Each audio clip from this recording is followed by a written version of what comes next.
Great Scott. Great Scott. Great Scott.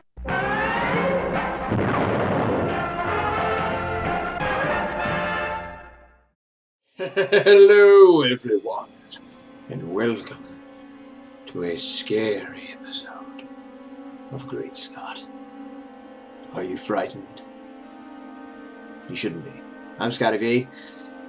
Thanks for watching. There's nothing scary about me, except my hair and my beard and my enormous bulk and my face. But enough of me. This show isn't about me at all. This is Great Scott, after all. Let's talk about Superman.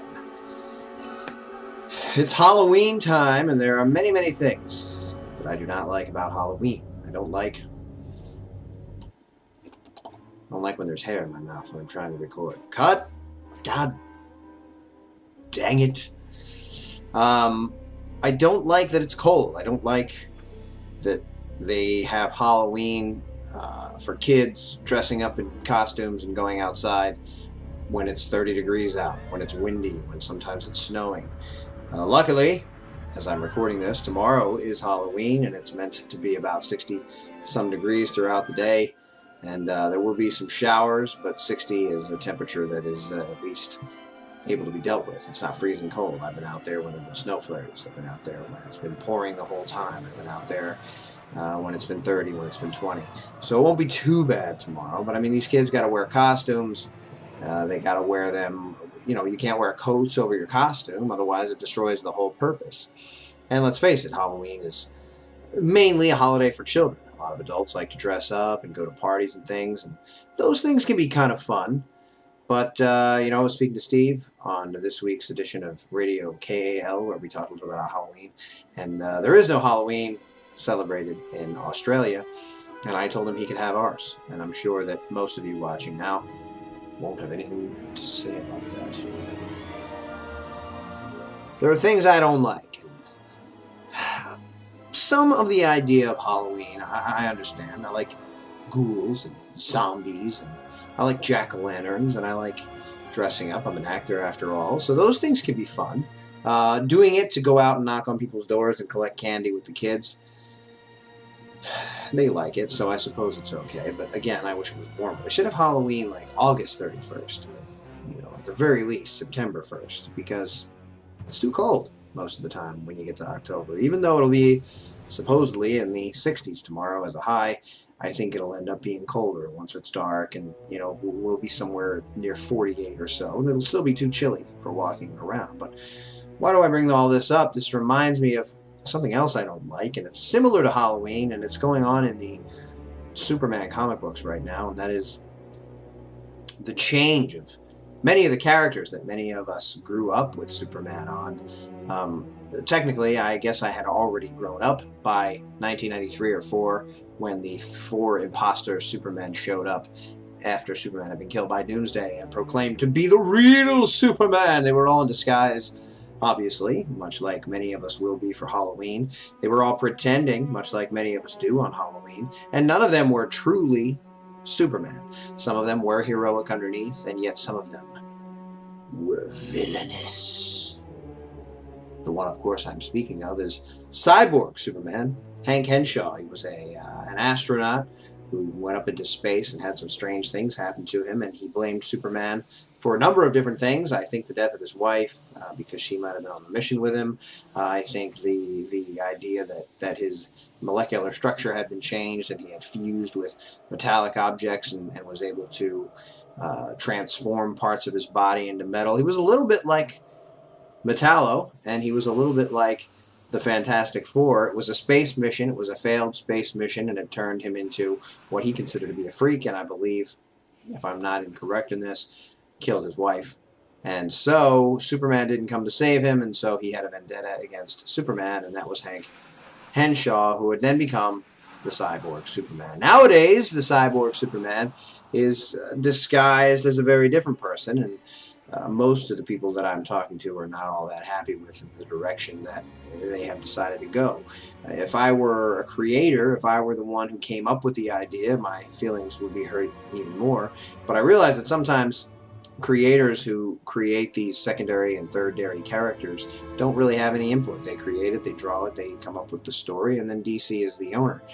Much like DC was the owner with between Schuster and Siegel when they created Superman and then got fired for their hard work. Some of their hard work was finally paid off when their family eventually got a stipend, $20,000 a year, and through the years there have been other court cases which have rewarded them more money for their creation of a legend.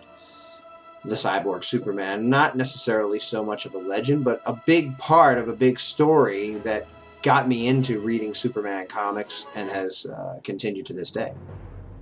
I was a big Superman fan, as I've told all of you, from the time I was 4 and possibly earlier, but my closest memory of being a huge Superman fan is kind of a made-up one that I imagine based on what my mother and father tell me when we went to see Superman the movie in the theater, that I was a young boy of 4 years old and that I had a red dinner napkin tied around my neck and that I was so excited pretending to fly and waiting for Superman to appear on screen. Since then, I've been a massive Superman fan, but I wasn't much of a comics collector until the announcement that Superman would be killed in the comics. I started collecting then and I haven't stopped. It's gotten a little slower with the New 52 and also the advent of digital technology. I'm reading most of my books online now, but I don't like it as much. There's something fun about going to the store and getting your stack of books that have been on hold for you for however many days or weeks. There were times that I'd let them go 3 months and then I'd read straight through the stack. You know, I'd take all the Superman and I'd read them in order to make sure I got the whole story, and I'd take all the action and I'd read them in order to make sure I got the whole story. Reading so many books out of order and in so many different continuities gets to be very confusing, and there's something that's just missing from, you know, downloading a comic from Comixology or whatever and reading it digitally on a tablet or on a computer. It's you can zoom into panels, so that's nice, but I don't find the same joy that I used to get when I would go to the store. But back to change and back to things I don't like. I'm not a big fan of, spoiler alert, the Cyborg Superman being Zor-El. It makes no sense as Zor-El. I don't like it. I don't like it at all. You know, I guess they thought they wanted to make it more personal. They wanted to make it someone who really had a connection to the Superman family. Zor-El, Supergirl, Kara Zor-El's father from Krypton, who until now was thought to have been killed on, and every other continuity had been killed on Krypton when Krypton exploded. There have been some different stories, Return to Krypton or whatever it was, the world of New Krypton, where I guess her family lived in order to be the new Kryptonian race when the Bottle City was expanded and when Superman tried to create a new Krypton. But now we have Brainiac involved in the creation of the Cyborg, Brainiac still entangled with the destruction of Krypton and the preserving of worlds and trying to steal knowledge and things as worlds are dying, and not really being concerned with saving life, which has always kind of been Brainiac's MO. He's interested in technology and knowledge. But now he somehow, and there hasn't been an explanation yet, and I'm assuming there will be, or hopefully they'll change this once they hear all the backlash, and there has been a lot. People are just not all that happy with Zor-El suddenly being the Cyborg. And it also makes no sense that Brainiac and Zor-El would start calling this creature that Brainiac created Cyborg Superman. They don't know who Superman is. They've never met Superman. Superman was sent away as a baby. They don't know his uniform.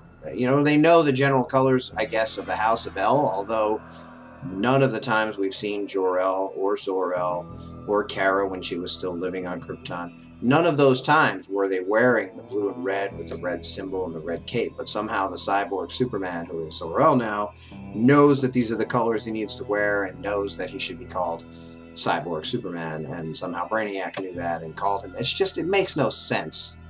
I don't like it. Fix it. Thanks everybody for watching, and remember, always look up to the sky.